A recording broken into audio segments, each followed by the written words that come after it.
الحمد لله رب العالمين، والصلاة والسلام على أشرف الأنبياء والمرسلين وعلى آله وصحبه ومن تبعهم بإحسان إلى يوم الدين. أما بعد، فأعوذ بالله من الشيطان الرجيم. بسم الله الرحمن الرحيم. إنا نحن نزلنا عليك القرآن تنزيلا فاصبر لحكم ربك ولا تطع منهم آثما أو كفورا. صدق الله العظيم.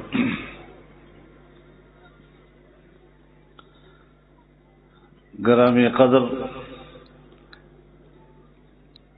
حضرت مولانا امداد اللہ صاحب دامت برکاتہم العالیہ، اسٹیج پر موجود اور میرے سامنے اکابر علماء کرام، میرے بزرگوں، جوانوں، میرے بھائیوں اور عزیز طالب علموں،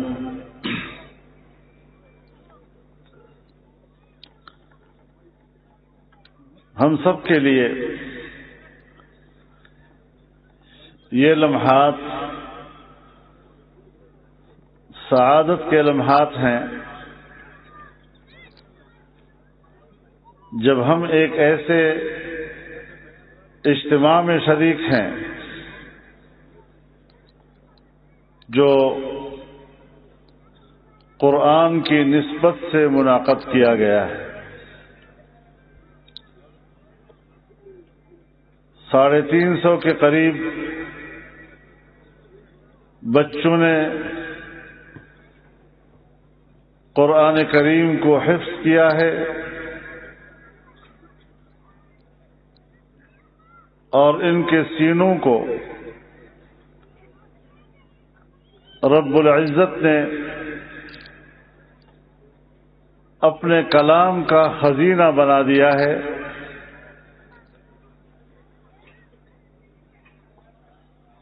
یہ بچے بھی مبارک ہیں،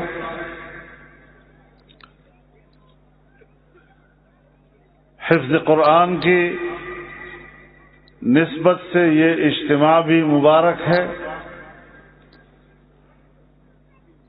آپ حضرات کی اس میں شرکت بھی مبارک ہے۔ اللہ رب العزت اس اجتماع کو قبول فرما لے اور اسے ہماری سعادت دارین کا ذریعہ بنائے اور مغفرت کا سبب بنائے۔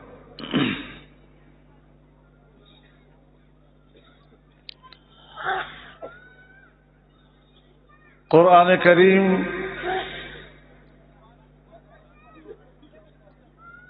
اللہ کا پیغام ہے،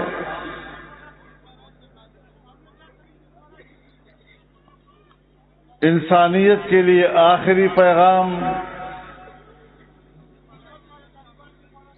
کامل اور مکمل پیغام،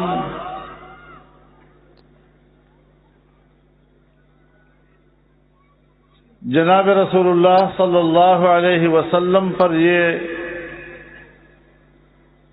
کلام اتارا گیا۔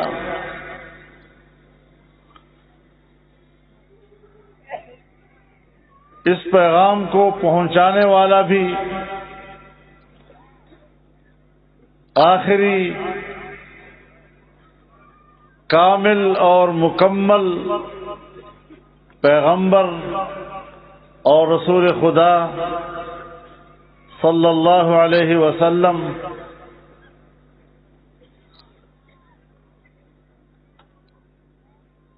اور اللہ تعالی نے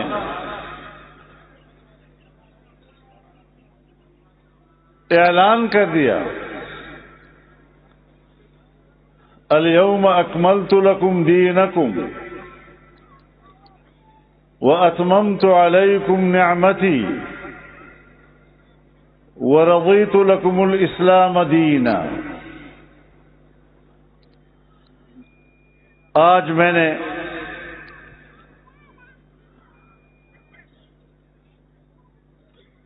تمہارے لیے تمہارا دین مکمل کر دیا ہے اور اپنی نعمت تم پر تمام کر دی ہے، اور اسلام کو بطور نظام حیات کے میں نے تمہارے لیے پسند کر دیا ہے.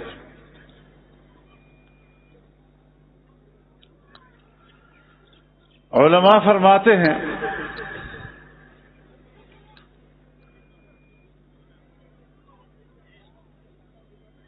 کہ دین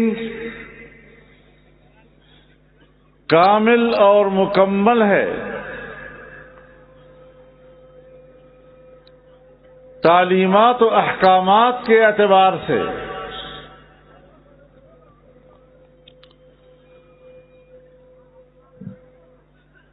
اور نعمت تمام ہے اس دین کے اقتدار کی صورت میں، اس کی حاکمیت کی صورت میں.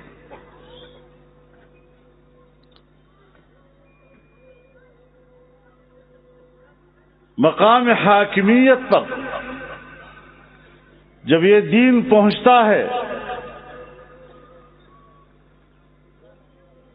تو پھر اس کو اتمام کے لفظ سے تعبیر کیا جا سکتا ہے، تمام کے لفظ سے تعبیر کیا جا سکتا ہے.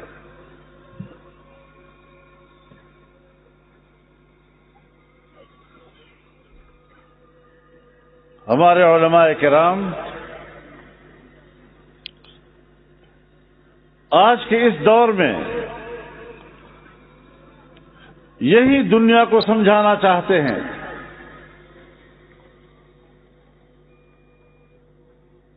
یہی قوم کو سمجھانا چاہتے ہیں. اگر ہم نے دین اسلام کو محض عبادات تک محدود کر لیا ہے اور اتنے بڑے دین کو جسے پہنچانے کے لیے اللہ تعالی نے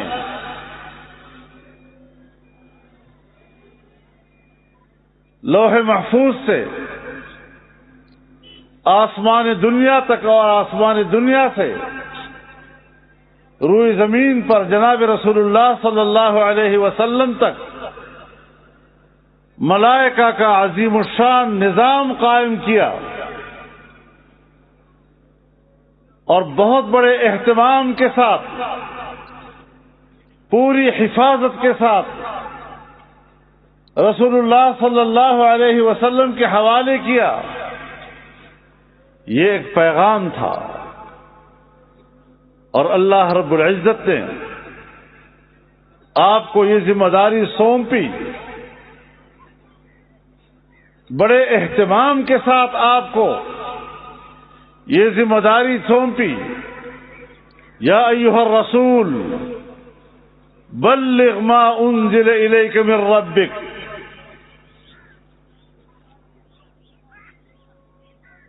اے پیغمبر جو اللہ کی اور تیرے رب کی طرف سے تم پر نازل کیا گیا وہ پہنچا. تو لوگوں تک پہنچانا اور اس میں کسی ایک زبر زیر کا بھی آپ کو اختیار نہیں کہ آپ اس میں تبدیلی کر سکے، ایک حرف کی بھی تبدیلی کا آپ کو اختیار نہیں. بلغ ما انزل الیک من ربک، رسول اللہ کے لیے اتنا کافی تھا.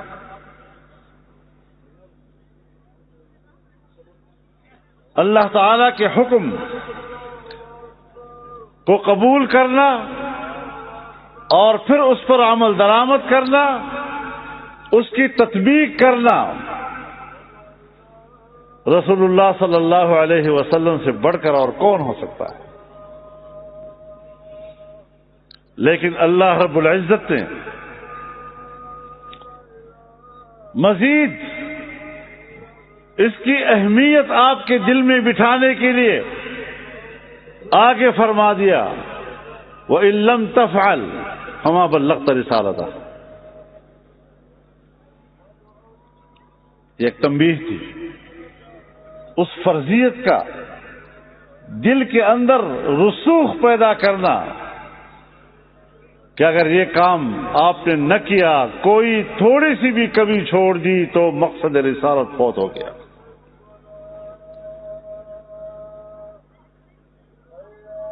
لیکن ظاہر ہے آپ نے جب اپنی نبوت کا اعلان ان الفاظ کے ساتھ کیا قولوا لا الہ الا اللہ،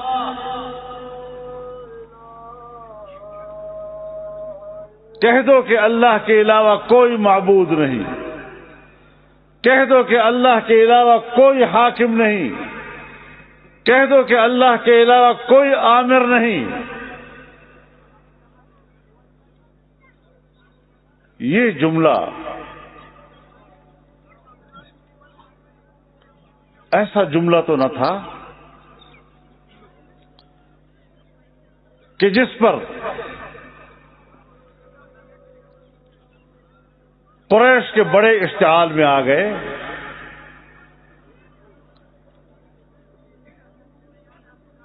آپ نے تو فرمایا قولوا لا الہ الا اللہ تفلحوا، بس اتنا سا ایک جملہ کہہ دو آپ کامیاب. لیکن ابو لہب کیوں اشتعال میں آیا؟ تبا لک الہذا جمعتنا،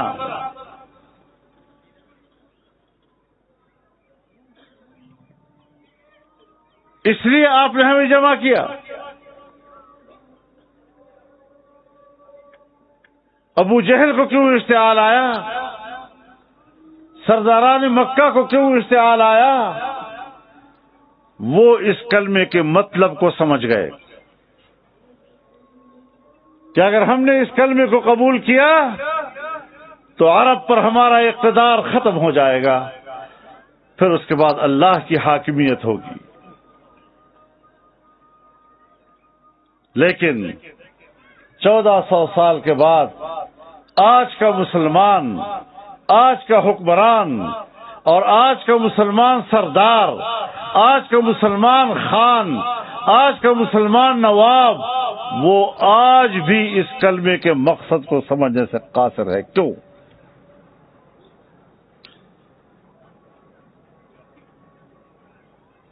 ہم نے پاکستان بنایا،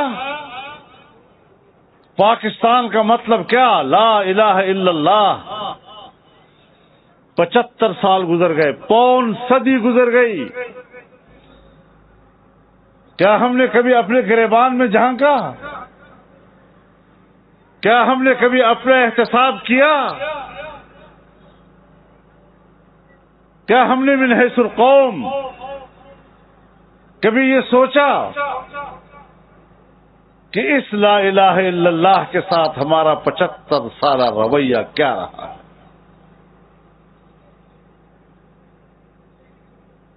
جو ہم نے اس ملک میں کیا، جو ہمارے مقتدرہ نے کیا، جو ہمارے ریاستی اداروں نے کیا، جو ہماری پارلیمنٹوں نے کیا، جو ہمارے حکمرانوں نے کیا. اور اگر اس میں کچھ علماء اس ماحول میں آئے اور انہوں نے یہی پیغام پہنچایا جو جناب رسول اللہ صلی اللہ علیہ وسلم نے انسانیت کے لیے دیا تھا، ان کا مسخرہ اڑایا گیا، ان کا مذاق اڑایا گیا.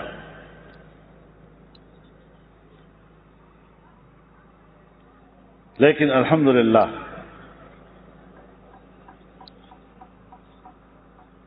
ہمارے اکابر کو اللہ رب العزت کروٹ کروٹ رحمتوں سے نوازے. انہوں نے جس استقامت کا مظاہرہ کیا، ہر طرف سے گالیاں بھی ملتی رہی،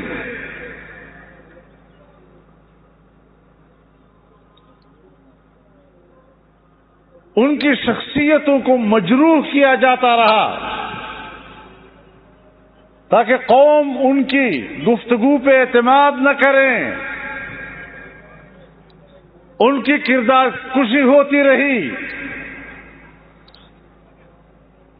لیکن ہمیں یہ محاذ بھی معلوم تھا، اللہ اور اللہ کے کلام کی سچائی اور اس کی صداقت کوئی اس کا انکار نہیں کر سکتا. لیکن جن کے دلوں پر مہریں لگی ہوئی، وہ جب صداقت کا انکار نہ کر سکیں تو پھر جو سچ بولتا ہے، جو سچ پیغام دیتا ہے، اس کی کردار کشی کرتا ہے.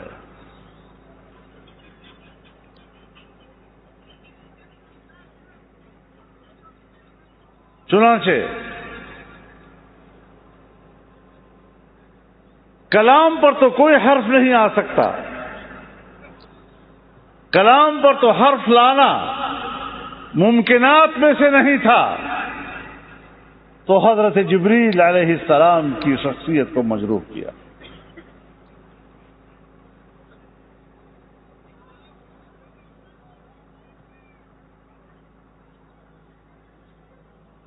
کہ یہ آسمانوں سے تمام مراحل کو عبور کرتے کرتے زمین پر پہنچتا ہے.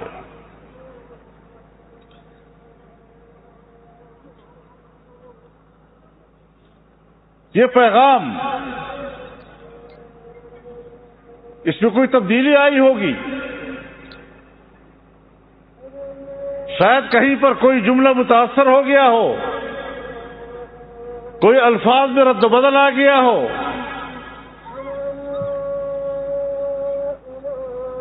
لیکن اللہ رب العزت نے حضرت جبریل کا دفاع کیا کہ نہیں،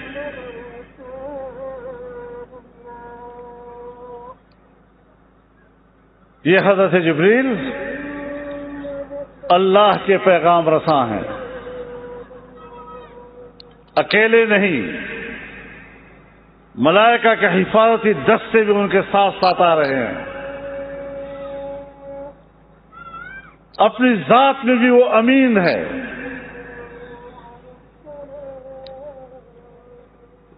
سوال ہی پیدا نہیں ہوتا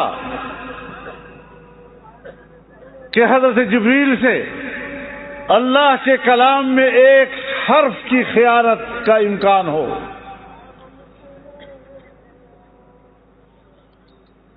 پھر رسول اللہ صلی اللہ علیہ وسلم کی شخصیت کو مجروح کرنے کی کوشش کی. کبھی کہا یہ شاعر ہے، کبھی کہا یہ کاہن ہے، تاکہ لوگ سمجھے کہ یہ شاعرانہ کی باتیں ہو رہی ہیں، کوئی تخیلاتی باتیں ہو رہی ہیں. اللہ رب العزت نے اس کا بھی دفاع کیا کہ وہ نہ شاعر ہے اور نہ کاہن، تنزیل من رب العالمین. جو کچھ وہ انسانیت کو حوالے کر رہے ہیں رب العالمین کی طرف سے نازل کرتا ہے. تو علماء کرام کو یہ پتہ ہے کہ ہماری باتیں سچی ہوں گی، ہم صحیح منشور دے رہے ہوں گے، قرآن و سنت پر مبنی منشور ہم قوم کو دیں گے، لیکن بیرونی ایجنٹ، کفر کی دنیا کے نمائندے، ان سے مرعوب،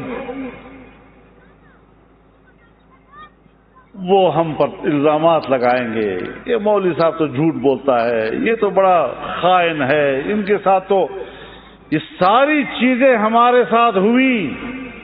اگر ہمیں قرآن کی رہنمائی حاصل نہ ہوتی، اگر ہمیں جناب رسول اللہ صلی اللہ علیہ وسلم کی رہنمائی نصیب نہ ہوتی، اگر ہم ان مدارس میں نہ پڑھے ہوئے ہوتے، اگر ہمیں اپنی تاریخ کی تعلیم ان مدارس اور اکابر علماء سے نہ ملتی، شاید ہم بھی شکست کھا جاتے، ذہنی طور پر ہم بھی پسپا ہو جاتے، لیکن ہم پسپا نہیں ہوئے، ہم آج بھی ڈٹے ہوئے ہیں، آج بھی کھڑے ہیں، پہلے سے زیادہ مضبوط پوزیشن میں کھڑے ہیں، اور انشاءاللہ یہ سفر کامیابی کے منزل پہ تمام ہوگا انشاءاللہ۔ یہ وہ محاذ ہے آپ کا۔ جب ہم قرآن کریم پڑھتے ہیں، یاد کرتے ہیں، مدارس میں اس کی تعلیم دیتے ہیں، تو پھر اس کے مقاصد کو سمجھنا، اس کی تہ تک پہنچنا۔ اس لیے آج جو دنیا میں ایک تصور قائم کیا گیا، مدرسہ ہے، طالب علم ہے، ملا ہے، اور کیا کیا انداز کے ساتھ، اسے کیا پتا کہ قرآن کے علوم کیا ہے۔ گھر میں بیٹھے بیٹھے تخیلات سے قرآن کا فہم سمجھ میں آتا ہے۔ قرآن صرف مطالعے سے سمجھ میں نہیں آئے گا، حدیث صرف مطالعے سے سمجھ میں نہیں آئے گا، ورنہ بہک جاؤ گے۔ اور جتنے بہکے ہوئے ہماری تاریخ میں نام آتے ہیں، ان سب نے یہی اختیار کیا کہ اپنے عقل پہ زیادہ اعتماد کیا، جبکہ قرآن ہو یا حدیث یہ سند رکھتا ہے، سند جو علماء کی طرف سے، اساتذہ کی طرف سے ہمیں جو سمجھایا گیا، جو تشریحات کی گئی، جو تفسیر کی گئی، وہ بھی سند کے ساتھ ہم تک پہنچی ہے، لہذا ہم علوم کا تحفظ کر رہے ہیں۔ ان مدارس میں ان علوم کا تحفظ ہو رہا ہے، اور پھر علوم کا تحفظ اگر اللہ نے آپ کو نصیب کر دیا ہے، پھر اس کو ملک کا نظام بنانے کی جدوجہد میں شریک ہونا ہے۔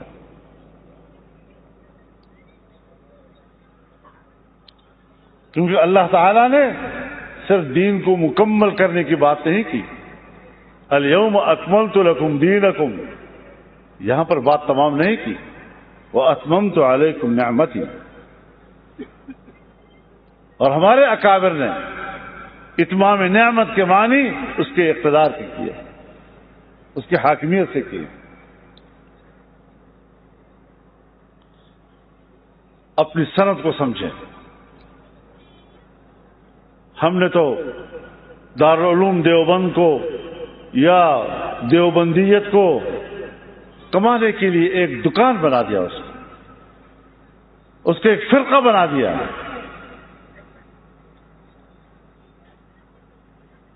یہ تو سند ہے ہماری،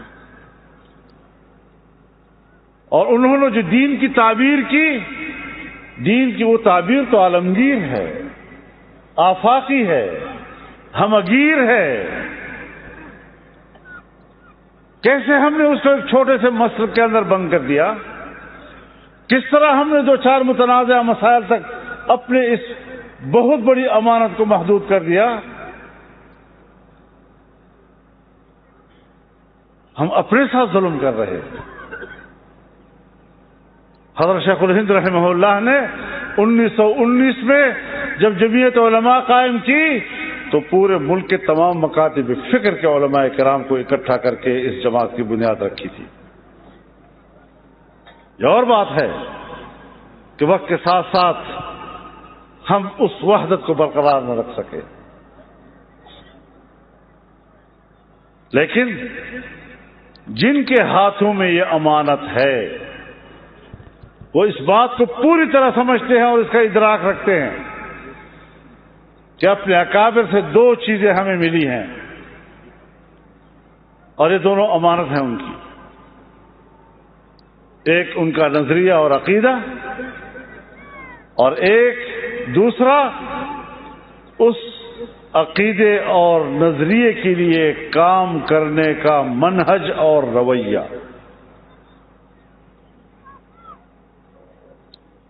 ہم نے منہج کو بھی تبدیل نہیں کرنا.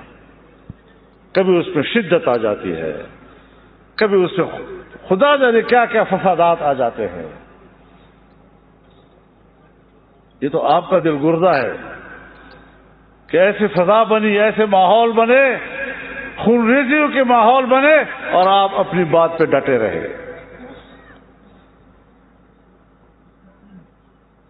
وقت کے ساتھ ساتھ پھر ایسی چیزیں تحلیل ہو جاتی ہیں لیکن اصل باقی رہتی ہے.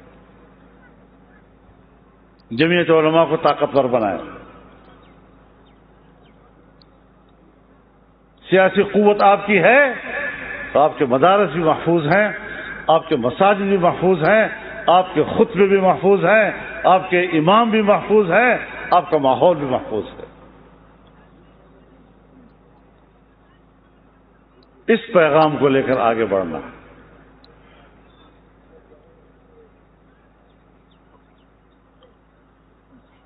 قرآن کریم جس بلند تصور کے ساتھ، عالمگیر تصور کے ساتھ حضرت انسان کے پاس لایا گیا ہے، ہم نے اسی تصور کے ساتھ پیش کرنا ہے. ہماری تقصیرات ہو سکتی ہیں، ہمارے اندر کمزوریاں آ سکتی ہیں، لیکن ہماری کمزوریوں کو بھی تو یہی دین ہی ٹھیک کرے گا نا. اسی لیے تو ہماری اصلاح کرنی ہوگی نا. اور ہماری اصلاح کون کرے گا پھر؟ تو اس حوالے سے ہمیں یہ بات مد نظر رکھنی ہوگی کہ دین اسلام کی آفاقیت و عالمگیریت اسی کے اندر پنہاں ہے اسلامی اخوت، وحدت امت، اور امت کا ایک جسم ہونا. ہمیں جغرافیائی تقسیم نے تتر بتر کر دیا. اب ہمارے مفادات مشترک نہیں ہیں. ہر چھوٹے سے ملک کے اپنے مفادات، اپنی ضرورتیں، اور اس کے لیے ان کی اپنی اپنی خارجہ پالیسی اور کمزور خارجہ پالیسی. عالمی قوتوں کے زیر اثر کالونیاں تو ختم ہو گئی.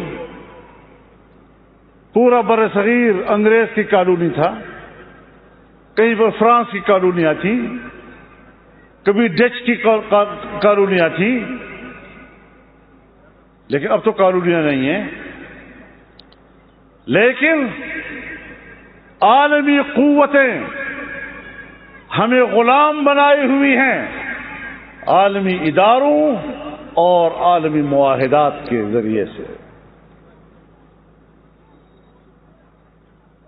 آپ کی سیاست اس پر قبضہ ہے عالمی اداروں کا، اقوام متحدہ کا، جنرل اسمبلی کا، سلامتی کونسل کا، انسانی حقوق کی عالمی تنظیمیں، جنیوا انسانی حقوق کنونشن.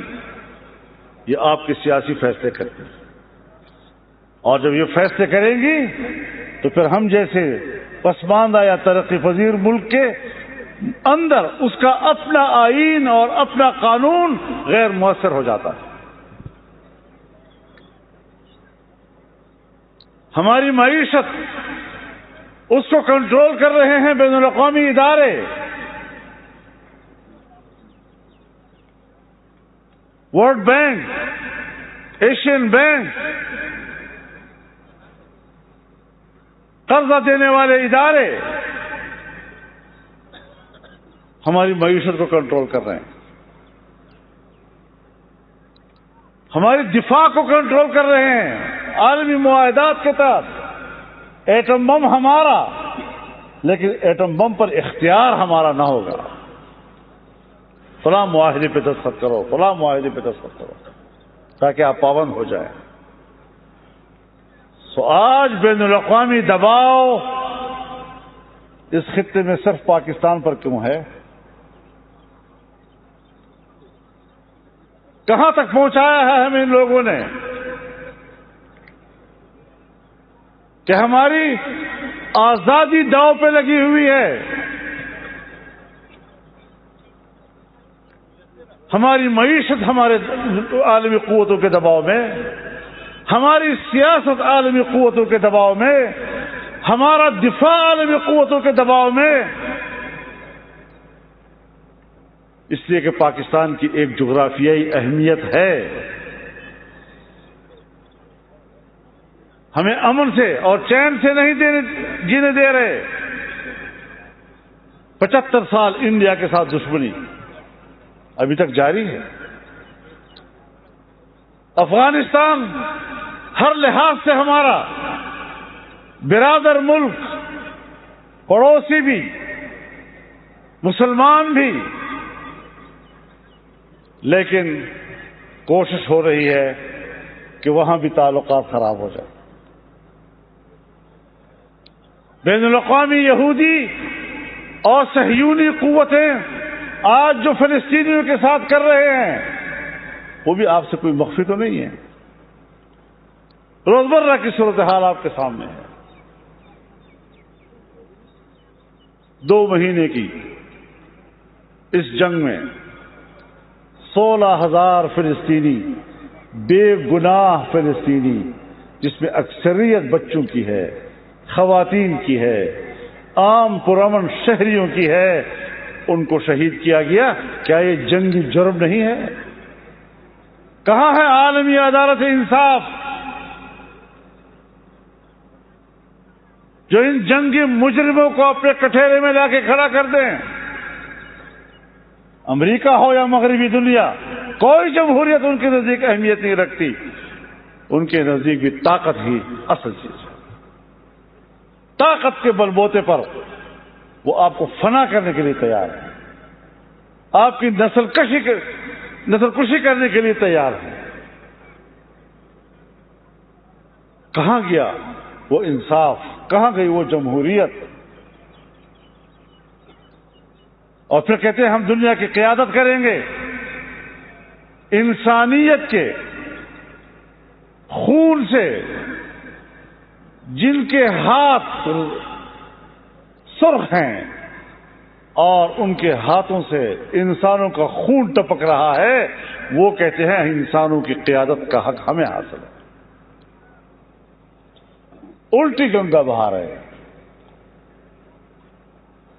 20 سال تک افغانستان میں کیا کچھ نہیں کیا انہوں نے، کیا ظلم برپا نہیں کی انہوں نے، کیا انسانی حقوق کا قتل نہیں ہوا، اور پھر یہ لوگ ہمیں انسانی حقوق سکھاتے ہیں، انسانی حقوق کی باتیں ہمارے سامنے کرتے ہیں۔ کہاں گئی وہ انسانی حقوق کی تنظیمیں؟